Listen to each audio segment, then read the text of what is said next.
I'm joined now by Emma Sinclair, an entrepreneur and the youngest person to have floated her company on the London Stock Exchange, and Jane Lunan, head of Wimbledon High School, an independent girls' school. Thanks so much for coming in.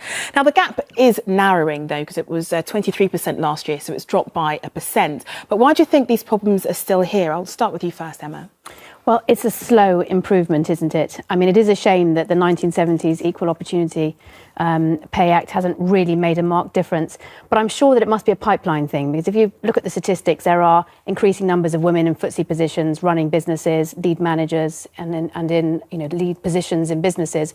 And surely, meritocracy is seeping in, but it's a slow climb, and 22% is not acceptable. Well, Jane, the reality of it is that we've had a whole generation that have grown up and got into the workplace since the Equal Pay Act was brought into force, and yet there's still that disparity. I mean, when it comes to an all-girls school such as yourself, do you do things to try and encourage women to be, I guess, a little bit more forthright when it comes to talking about pay?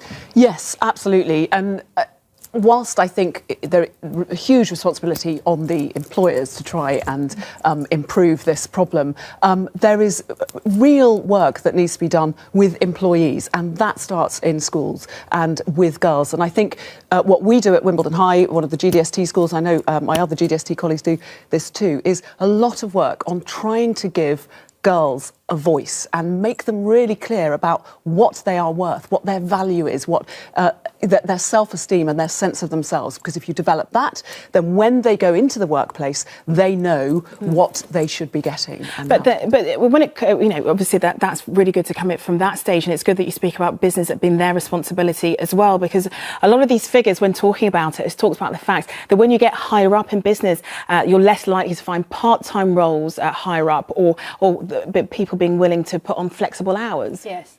And to be honest, I come from the world of business, and to an extent, I don't really believe in over-regulating what should be allowed. What I do think is that measuring the disparity is one way to hold employers accountable, because if someone is the best person for the job, then I certainly would give that person for the job. But if there's a very clear and marked gap between every layer in a certain company, then what it does is it focuses people's attention on that matter. It focuses the CEO and everybody at every level of the business. It focuses their attention on why they need to fix this. It doesn't send a good message. In some ways, naming and shaming is not ideal, but it seems that it is critical, really, to start addressing this, because there hasn't been, as we said, a marked difference. Do you bring alumni back to the school is one fantastic way, I think, though, of addressing business, helping schools and helping spread that message. And I would absolutely say that the making use of alumni network, that can happen at whatever school you are at, and mentors who are out already in the workplace, who can sometimes be the key voice at just the moment when you need it, to say, do you know what, that's great, you've been offered that job, ask for a little bit more money. Interestingly, Jane, if you're employing people at your school, are you very wary of making sure there's a balance where pay is concerned with male and female teachers? Absolutely. In fact, the GDST is the employer at my school, and they are a very, very fair employer across the board. So, yes, it's something we're very, very alive to. But as you might imagine, in a girls' school, that's something we would absolutely have to get right. Absolutely. Well, Jane and Emma, thanks so much for coming in. Thank you. Thank you.